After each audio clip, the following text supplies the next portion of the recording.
Hello friends, welcome to my YouTube channel. तो friends, UPSC के previous year के जो पॉलिटी के क्वेश्चंस थे, इस प्रीवियस वीडियो में हमने इसका पार्ट 2 डिस्कस किया था। आज इस वीडियो में हम इसका पार्ट 3 डिस्कस करेंगे, जिससे आपको आपके आने वाले एग्जाम में काफ़ी हेल्प मिलेगी। तो चलिए बिना टाइम वेस्ट करे वीडियो को शुरू करते हैं। फर्स्ट क्वेश्चन है, संघ का यह कर्तव्य हुआ कि बाह्य आक्रमण तथा आंतरिक गड़बड़ी से प्रत्येक राज्य की रक्षा करे। ऐसा प्रावधान भारतीय संविधान के निम्न अनुच्छेदों में से किस एक में है? तो ऑप्शन आप देख सकते हैं। पहला आपको क्या दिया है? अनुच्छेद 215, अनुच्छेद 275, सी है अनुच्छेद 325 और डी क्या है अनुच्छेद 355। तो इसका राइट आंसर क्या हो जाएगा? तो ऑप्शन नंबर डी यानी कि अनुच्छेद 355 इसका राइट आंसर हो जाएगा। नेक्स्ट क्वेश्चन देखते हैं, क्वेश्चन नंबर 2। सूची 1 को सूची 2 से सुमेलित कीजिए। तो एक तरफ आपको अनुच्छेद दिए हैं, तो पहला क्या है? अनुच्छेद 54, अनुच्छेद 75, अनुच्छेद 155 और अनुच्छेद 164। और दूसरी तरफ क्या दिया है? भारत के राष्ट्रपति का निर्वाचन, दूसरा है प्रधानमंत्री और मंत्रिपरिषद की नियुक्ति, सी है राज्य के राज्यपाल की नियुक्ति और चौथा है राज्य के मुख्यमंत्री और मंत्रिपरिषद और पांचवा क्या है? विधानसभाओं की संरचना। और ऑप्शन आप देख सकते हैं आपको क्या दिए हैं? ए, बी और सी और डी दिए हैं। तो इसका राइट आंसर क्या हो जाएगा? तो ऑप्शन नंबर ए यानी कि इसका राइट आंसर हो जाएगा, क्योंकि जो अनुच्छेद 54 है वो भारत के राष्ट्रपति का निर्वाचन, अनुच्छेद 75 है प्रधानमंत्री और मंत्रिपरिषद की नियुक्ति, अनुच्छेद 155 है राज्य के राज्यपाल की नियुक्ति और अनुच्छेद 164 है राज्य के मुख्यमंत्री और मंत्रिपरिषद से संबंधित है। तो ये याद रखिएगा। नेक्स्ट क्वेश्चन देखते हैं, क्वेश्चन नंबर 3। निम्नलिखित कथनों में से कौन सा एक धन विधेयक के बारे में सही नहीं है? तो यहाँ पे याद रखिएगा कि क्या पूछा गया है, कि सही नहीं है यहाँ पे पूछा गया है। तो पहला क्या दिया है आपको?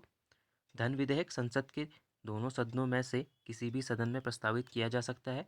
बी है, लोकसभा अध्यक्ष यह निर्णय करने के लिए अंतिम प्राधिकारी है कि कोई बिल धन विधेयक है या नहीं। सी है, लोकसभा द्वारा पारित किसी धन विधेयक का राज्यसभा द्वारा 14 दिनों के अंदर लौटाया जाना और विचारार्थ भेजा जाना आवश्यक है। और डी है, राष्ट्रपति किसी धन विधेयक को लोकसभा में पुनर्विचार के लिए नहीं लौटा सकता। तो इसका राइट आंसर क्या हो जाएगा? तो यानी कि क्या सही नहीं है यहाँ पे? तो ऑप्शन नंबर ए यानी कि धन विधेयक क्या है? संसद के दोनों सदनों में से किसी भी सदन में प्रस्तावित किया जा सकता है, ये सही नहीं है, क्योंकि यह केवल लोकसभा में ही प्रस्तावित किया जा सकता है। और बाकी जो धन विधेयक के विषय में सभी पॉइंट दिए गए हैं सही हैं, तो आप इनको भी ध्यान में रखिएगा। और जो धन विधेयक है ये किस में? संविधान के अनुच्छेद 110 में परिभाषित है, तो ये अनुच्छेद भी याद रखिएगा। नेक्स्ट क्वेश्चन देखते हैं, क्वेश्चन नंबर 4। भारत के संविधान के निम्नलिखित अनुच्छेदों में से किसके अनुसार प्रत्येक राज्य की कार्यपालिका शक्ति का इस प्रकार प्रयोग किया जाएगा जिससे संघ की कार्यपालिका शक्ति के प्रयोग में कोई अड़चन ना हो या उस पर कोई प्रतिकूल प्रभाव ना पड़े? तो ऑप्शन आप देख सकते हैं कि आपको ऑप्शन क्या दिए हैं। पहला है ए, अनुच्छेद 257, बी है अनुच्छेद 258, सी है अनुच्छेद 355 और डी क्या है अनुच्छेद 358। तो इसका राइट आंसर क्या हो जाएगा? तो ऑप्शन नंबर ए यानी कि अनुच्छेद 257 इसका राइट आंसर हो जाएगा। नेक्स्ट क्वेश्चन देखते हैं, क्वेश्चन नंबर 5। भारत के संविधान के निम्नलिखित कौन से अनुच्छेद में उपबंध है कि 14 वर्ष से कम उम्र के किसी बालक को किसी कारखाने में काम करने के लिए नियोजित नहीं किया जाएगा या किसी अन्य परिसंकटमय नियोजन में नहीं लगाया जाएगा? तो ऑप्शन आप देख सकते हैं। ए है अनुच्छेद 24, बी है अनुच्छेद 45, सी है अनुच्छेद 330 और डी के है अनुच्छेद 368। तो इसका राइट आंसर क्या हो जाएगा? तो ऑप्शन नंबर ए यानी कि अनुच्छेद 24 इसका राइट आंसर हो जाएगा। नेक्स्ट क्वेश्चन देखते हैं, क्वेश्चन नंबर 6। निम्नलिखित कथनों में से कौन से कथन सही हैं? तो पहला आपको क्या दिया है? भारत में संसद के दोनों सदनों की संयुक्त बैठक अनुच्छेद 108 में स्वीकृत है। दूसरा है, लोकसभा तथा राज्यसभा की संयुक्त बैठक वर्ष 1961 में हुई थी। और तीसरा क्या है? भारतीय संसद के दोनों सदनों की दूसरी संयुक्त बैठक बैंकिंग सेवा आयोग निरसन बिल को पारित करने के लिए हुई थी। तो ऑप्शन आप देख सकते हैं आपको क्या दिए गए हैं। ए है 1 और 2, बी है 2 और 3, सी है 1 और 3 और डी क्या है 1, 2 और 3। तो इसका राइट आंसर क्या हो जाएगा? तो ऑप्शन नंबर डी यानी कि 1, 2 और 3 इसका राइट आंसर हो जाएगा। और अभी तक क्या है?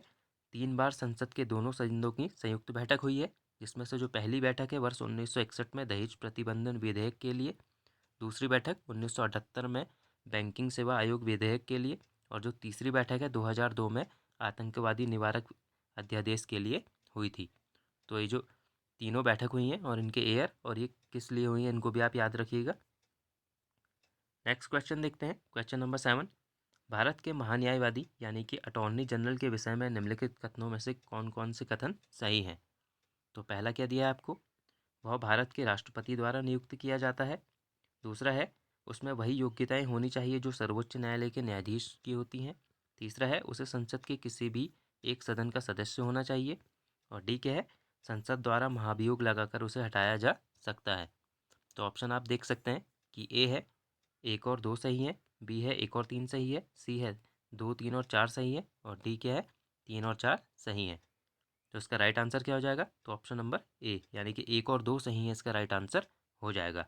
और जो तीसरा है यानी कि उसे संसद के किसी भी सदन का सदस्य होना चाहिए, तो ये गलत है। और संसद द्वारा महाभियोग लगाकर क्या उसे हटाया जा सकता है, ये भी गलत है।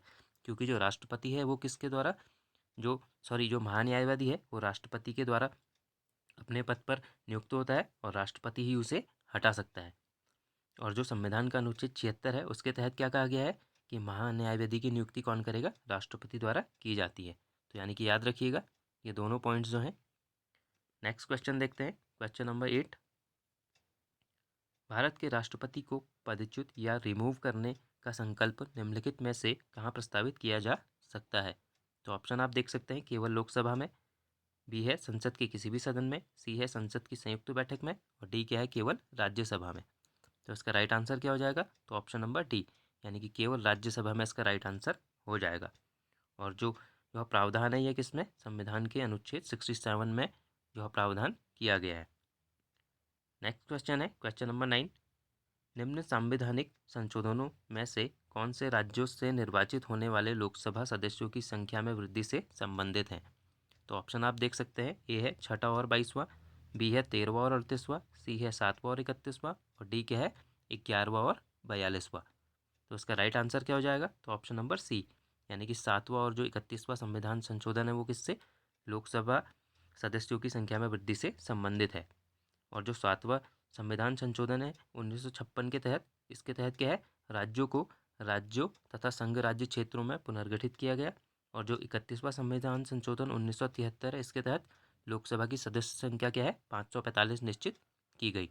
तो ये दोनों संविधान संशोधनों को आप याद रखिएगा। नेक्स्ट क्वेश्चन है क्वेश्चन नंबर 10। निम्नलिखित में से कौन सा एक कथन भारत के संविधान की चौथी अनुसूची का सही वर्णन करता है। तो ऑप्शन आप देख सकते हैं आपको क्या दिया है, ए है इसमें संघ तथा राज्यों की शक्तियों के विवरण की रूपरेखा अंतर्विष्ट है, बी है इसमें संविधान में सूचित भाषाएं दी गई हैं, सी है इसमें जनजातीय क्षेत्रों के प्रशासन से संबंधित उपबंध अंतर्विष्ट है, डी क्या है इसमें राज्यसभा के स्थानों के आवंटन से संबंधित जानकारी अंतर्विष्ट है। तो इसका राइट आंसर क्या हो जाएगा, तो ऑप्शन नंबर डी यानी कि जो संविधान की चौथी अनुसूची है इसमें क्या है, राज्यसभा के स्थानों के आवंटन से संबंधित जानकारी अंतर्विष्ट है। नेक्स्ट क्वेश्चन देखते हैं क्वेश्चन नंबर 11। जब संसद के दोनों सदनों की संयुक्त बैठक में कोई विधेयक निर्दिष्ट या रेफर किया जाता है तो इसे किसके द्वारा पारित किया जाना होता है।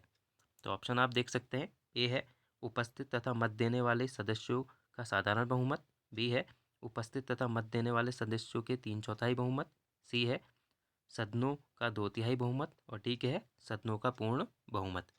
तो इसका राइट आंसर क्या हो जाएगा, तो ऑप्शन नंबर ए यानी कि उपस्थित तथा मत देने वाले सदस्यों के साधारण बहुमत से इसे पारित किया जाना होता है। नेक्स्ट क्वेश्चन है क्वेश्चन नंबर 12। भारत का उच्चतम न्यायालय कानून या तथ्य के मामले में राष्ट्रपति को परामर्श देता है। तो ऑप्शन आपको दिए हैं, ए अपनी पहल पर, बी है तभी जब वह ऐसा परामर्श के लिए कहता है, सी है तभी जब मामला नागरिकों के मूल अधिकारों से संबंधित हो, और डी क्या है तभी जब मामला देश की एकता और अखंडता के लिए खतरा पैदा करता हो। तो इसका राइट आंसर क्या हो जाएगा, तो ऑप्शन नंबर बी यानी कि तभी जब वह ऐसा परामर्श के लिए कहता है।